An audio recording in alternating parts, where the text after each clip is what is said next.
सत्कारतो. गावात आल्याबद्दल खूप खूप असा आभार तुमचं.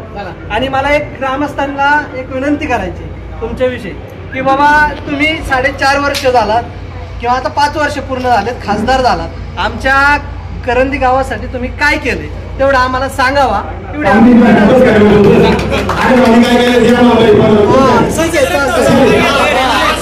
त्याबद्दल मनापासून आभार. पण पूर्ण ऐकून घ्यायची तयारी मात्र ठेवा.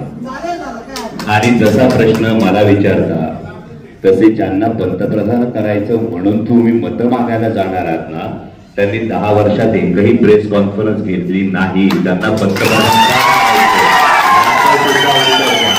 आणि आता मी बोलतोय, आता मी सगळी उत्तरं तुम्हाला देतो. माझी फक्त एवढी विनंती आहे की सगळी उत्तरं जरूर ऐकून घ्या, एवढीच विनंती. त्यानंतर